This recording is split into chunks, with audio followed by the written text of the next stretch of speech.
आज के दौर में जब कॉमर्स और मैनेजमेंट की दुनिया मतलब पूरी तरह से डेटा पे चल रही है, तो उसे पढ़ने पढ़ाने का तरीका इतना पुराना क्यों है? ऐसा लगता है जैसे हम 5G की दुनिया में 2G की स्पीड से सीखने की कोशिश कर रहे हैं। ये एक बहुत बड़ा गैप है, आप कह सकती हैं। एक खाई है जो थ्योरी और प्रैक्टिकल दुनिया के बीच बन गई है। और आज हम जिस विषय पर बात करने वाले हैं वो इसी खाई को भरने की एक बहुत ही दिलचस्प कोशिश है। अच्छा। हमारे पास कॉमर्स जेनिक्स एकेडमी नाम के एक एजुकेशनल प्लेटफॉर्म की जानकारी है और ये दावा करते हैं कि वे इस समस्या का समाधान करने के लिए टेक्नोलॉजी खासकर AI का इस्तेमाल कर रहे हैं। बिल्कुल। और इनका दावा सिर्फ पढ़ाने का नहीं है, बल्कि कॉमर्स की शिक्षा को देखने का नजरिया ही बदलने का है। उनका एक नारा है, from data to decisions powered by AI। ये सुनने में तो बहुत आकर्षक लगता है, लेकिन आज हम इसी दावे की तह तक जाएंगे, समझने की कोशिश करेंगे कि क्या ये वाकई शिक्षा में कोई बड़ा बदलाव है या फिर सिर्फ एक नया मार्केटिंग स्लोगन। सही कहा, क्योंकि AI को किसी भी चीज पर लगा देना आज बहुत आसान है। असली सवाल तो ये है कि उसका इस्तेमाल कैसे हो रहा है। इस एकेडमी का जो मूल विचार है वो पारंपरिक कॉमर्स के विषयों को लेटेस्ट टेक्नोलॉजी के साथ मिलाना है। ओके। वे मानते हैं कि आज के प्रोफेशनल को सिर्फ ये जानना काफी नहीं है कि प्रॉफिट लॉस स्टेटमेंट कैसे बनता है, उसे ये भी समझना होगा कि उस स्टेटमेंट को देखकर क्या फैसले लिए जाएं। और यही से उनके पढ़ाने के तरीके अलग होने लगते हैं ना। हाँ, मतलब ये सिर्फ घंटों लंबे वीडियो लेक्चर नहीं दे रहे। इनके तरीकों की लिस्ट में कुछ नई चीजें हैं, जैसे AI आधारित audio podcast, infographic notes, mind maps और इंटरैक्टिव चैट्स भी। हाँ, और इंटरैक्टिव चैट्स। इन सभी टूल्स का एक कॉमन गोल है, क्या? सीखने को ज्यादा विजुअल और ज्यादा असरदार बनाना। उदाहरण के लिए एक माइंड मैप, वो किसी जटिल विषय जैसे GST के अलग अलग स्लैट्स और नियमों को एक ही पेज पर समझने में मदद कर सकता है। ये दिमाग को जानकारी को ऑर्गेनाइज करने में मदद करता है। लेकिन यहाँ एक सवाल उठता है मेरे मन में। पूछिए। क्या ये सिर्फ फैंसी नोट्स बनाने जैसा नहीं है? मतलब एक अच्छी किताब में भी तो डायग्राम और चार्ट्स होते हैं, तो ये AI पावर्ड विजुअल्स उससे अलग कैसे हैं? कहीं हम सिर्फ पुरानी चीज को एक नया डिजिटल रैपर तो नहीं दे रहे? नहीं, ये एक बहुत जरूरी सवाल है और फर्क है। फर्क स्टैटिक और डायनामिक का है। अच्छा, समझाइए जरा। देखिए, एक किताब का डायग्राम सबके लिए एक जैसा होता है, स्टैटिक। हाँ। लेकिन यहीं पर AI की भूमिका आती है। एक अच्छा AI सिस्टम ये समझ सकता है कि किसी छात्र को कौन सा कॉन्सेप्ट समझने में मुश्किल हो रही है और उसके लिए खास तौर पर एक विजुअल एक्सप्लेनर बना सकता है। ये चीजों को पर्सनलाइज करता है। हाँ, यानी विषय की ऐसी समझ जो रटने पर नहीं बल्कि असल समझ पर आधारित हो। ठीक है, तो दो आइडियाज हैं, कंसेप्चुअल क्लैरिटी और डेटा टू डिसीजंस। इन पर ये टिके हैं। हाँ, चलिए इस डेटा से निर्णय तक की यात्रा को थोड़ा और गहराई से समझते हैं। इसका क्लासरूम में असल मतलब क्या है? इसका एक क्लासिक उदाहरण लेते हैं, फाइनेंशियल अकाउंटिंग का। पारंपरिक तरीके में हम क्या सिखाते हैं? छात्रों को जर्नल एंट्री, लेजर पोस्टिंग और बैलेंस शीट बनाना। हाँ, बिल्कुल। ये पूरी प्रक्रिया डेटा तैयार करना है और ज्यादातर कोर्स यहीं आकर रुक जाते हैं। हम ये मान लेते हैं कि रिपोर्ट बनाना आ गया तो काम हो गया। एग्जैक्टली। लेकिन कॉमर्स जेनिक्स एकेडमी का तर्क है कि असली काम तो इसके बाद शुरू होता है। वो रिपोर्ट, वो बैलेंस शीट, वो डेटा सिर्फ एक शुरुआत है। अगला कदम है निर्णय लेना। अच्छा। यानी उस बैलेंस शीट को देख के एक मैनेजर क्या सोचेगा? क्या कंपनी की लिक्विडिटी अच्छी है? क्या हमें और कर्ज लेना चाहिए? क्या कोई एसेट ठीक से परफॉर्म नहीं कर रहा?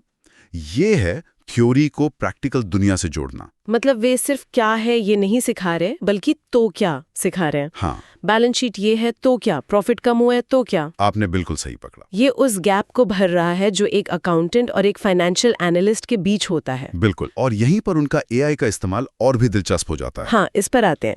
जब ये कहते हैं कि इनके ऑडियो पॉडकास्ट AI आधारित हैं, तो इसका असल में क्या मतलब है? क्या कोई रोबोटिक आवाज हमें इकोनॉमिक्स पढ़ा रही है या इसके पीछे कुछ और है? नहीं, ये उससे कहीं ज्यादा गहरा है। यहाँ AI के 2-3 अलग-अलग इस्तेमाल हो सकते हैं। पहला और सबसे आसान है पर्सनलाइजेशन इंजन। जैसे AI छात्र के सीखने के पैटर्न को ट्रैक कर सकता है। अगर आप किसी खास टॉपिक के सवालों में बार-बार गलती कर रही हैं, तो AI सिस्टम आपको उसी टॉपिक के ऑडियो क्लिप्स या विजुअल एक्सप्लेनर्स दोबारा सुझाएगा। अच्छा। ये एक स्मार्ट पर्सनल ट्यूटर की तरह काम करता है, जो आपकी कमजोरियों को पहचानता है। ओके, तो ये हुआ एक तरह का स्मार्ट लर्निंग असिस्टेंट। हाँ। और इन्फोग्राफिक्स और माइंड मैप्स के बारे में क्या AI ये कंटेंट खुद बना रहा है? हाँ, और ये एआई का दूसरा यानी जनरेटिव इस्तेमाल है। Generative AI. बिल्कुल। आज के जनरेटिव एआई मॉडल्स जैसे GPT-4 बड़ी मात्रा में टेक्स्ट को पढ़कर उसका सार निकालने में माहिर हैं। तो हो सकता है कि वे किसी पूरे चैप्टर की टेक्स्ट बुक सामग्री को एआई में डालें और उसे निर्देश दें कि इस चैप्टर का एक विजुअल माइंड मैप बनाओ या इसकी मुख्य बातों का एक इन्फोग्राफिक तैयार करो। इससे घंटों का काम मिनटों में हो सकता है और जानकारी को पचाना आसान हो जाता है। ये तो वाकई में गेम चेंजर हो सकता है, खास तौर पर रिवीजन के लिए। लेकिन ये सब सुनने में जितना अच्छा लगता है, मुझे इसके कुछ संभावित नुकसान भी दिख रहे हैं। जैसे अगर कोई छात्र सिर्फ एआई जनरेटेड समरीज और इन्फोग्राफिक्स पर ही निर्भर रहने लगे, तो क्या उसकी लंबे और जटिल टेक्स्ट को पढ़ने और समझने की क्षमता कमजोर नहीं हो जाएगी? क्या हम ऐसे प्रोफेशनल बना रहे हैं जो गहरी रिसर्च करने के बजाय सिर्फ बुलेट पॉइंट्स में सोचते हैं? ये आज एडटेक की दुनिया में सबसे बड़ी बहसों में से एक है और आपका डर बिल्कुल जायज है। ये एक दोधारी तलवार है। एक तरफ ये सीखने की प्रक्रिया को तेज और सुलभ बनाता है। इससे उन छात्रों को भी मदद मिलती है जिन्हें पारंपरिक तरीकों से पढ़ने में मुश्किल होती है। लेकिन दूसरी तरफ इसका जरूरत से ज्यादा इस्तेमाल क्रिटिकल थिंकिंग और धैर्य को कम कर सकता है। तो इसका हल क्या है? इसका सही जवाब शायद संतुलन में है। इन टूल्स को एक शुरुआती बिंदु या रिवीजन टूल की तरह इस्तेमाल किया जाना चाहिए, ना कि गहरी पढ़ाई के विकल्प के तौर पर। सही है। एक और बात जो मेरे मन में आ रही है वो सीखने के सामाजिक पहलू से जुड़ी है। कॉमर्स या मैनेजमेंट सिर्फ नंबरों का खेल तो है नहीं, ये लोगों के बारे में भी है। बिल्कुल। क्लासरूम में होने वाली बहस, ग्रुप प्रोजेक्ट्स, अपने साथियों के नजरिए को समझना, ये सब सीखने का एक अहम हिस्सा है। क्या इस तरह का एआई केंद्रित मॉडल सीखने के अनुभव को बहुत एकाकी मतलब आइसोलेटेड नहीं बना देता? आपने एक और दुखती रग पर हाथ रखा है। ये ऑनलाइन शिक्षा का एक आम क्रिटिसिज्म है। हालांकि इसका जवाब इस बात पर निर्भर करता है कि प्लेटफॉर्म को डिजाइन कैसे किया गया है। अगर ये सिर्फ एक तरफा जानकारी देने का माध्यम है तो हाँ, ये एकाकी हो सकता है। लेकिन अगर इसमें फोरम, ग्रुप डिस्कशन के लिए इंटरैक्टिव चैट रूम या पीयर टू पीयर लर्निंग के मौके जोड़े जाएं तो इस कमी को कुछ हद तक दूर किया जा सकता है। तो ये कम्युनिटी बनाने की भी बात है। एग्जैक्टली। ये सिर्फ कंटेंट देने की बात नहीं है, एक कम्युनिटी बनाने की भी बात है। ये देखना होगा कि ये अकादमी इस चुनौती से कैसे निपटती है। ठीक है, तो हमने इसके फायदे और संभावित चुनौतियों दोनों पर बात की। अब जरा इनके दायरे की बात करते हैं। ये मॉडल किन के लिए है? क्या ये सिर्फ बीकॉम के छात्रों के लिए है? नहीं, और यही बात इसे और दिलचस्प बनाती है। अच्छा?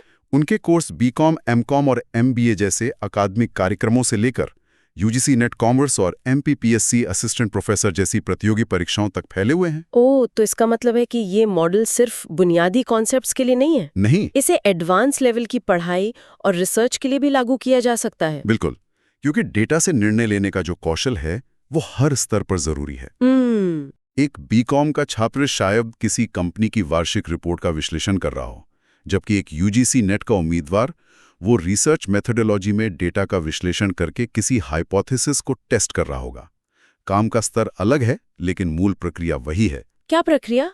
डेटा को समझना और उससे कोई सार्थक निष्कर्ष निकालना। मुझे याद है जब मैं कॉलेज में थी तो बिजनेस स्टैटिस्टिक्स पढ़ते हुए हम घंटों तक स्टैंडर्ड डेविएशन और कोरिलेशन के फॉर्मूला रटते थे। हाँ, सबने किया है। लेकिन क्लास में शायद ही कभी ये बात होती थी कि एक मार्केटिंग मैनेजर इस कोरिलेशन का इस्तेमाल करके असल में क्या फैसला लेगा। यही तो वो ब्रिज है जिसे ये बनाने की कोशिश कर रहे हैं। अच्छा? फॉर्मूला रटना डेटा है, लेकिन ये समझना कि एक मजबूत पॉजिटिव कोरिलेशन का मतलब है कि विज्ञापन पर खर्च बढ़ाने से बिक्री बढ़ सकती है, ये निर्णय है। सही है। और जब आप किसी कॉन्सेप्ट को इस तरह के असली दुनिया के उदाहरण से जोड़कर सीखते हैं तो वो सिर्फ याद नहीं रहता बल्कि समझ में आ जाता है।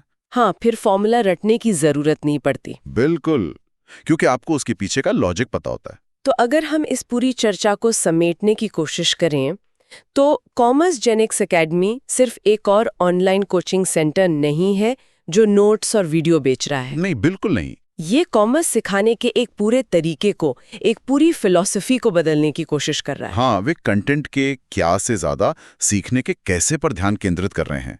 वे एक ऐसा इकोसिस्टम बना रहे हैं जहां टेक्नोलॉजी का इस्तेमाल सीखने को पर्सनलाइज करने, उसे ज्यादा आकर्षक बनाने और सबसे जरूरी उसे वास्तविक दुनिया से जोड़ने के लिए किया जा रहा है। और उनका mission statement from confusion to clarity and confidence मुझे लगता है इसी बात की तरफ इशारा करता है। कंफ्यूजन डेटा की भीड़ से आता है, क्लैरिटी उसके विश्लेषण से आती है। और कॉन्फिडेंस उस क्लैरिटी के आधार पर फैसले लेने से आता है। बिल्कुल। और एआई इसमें एक उत्प्रेरक या कहिए कैटलिस्ट की भूमिका निभा रहा है।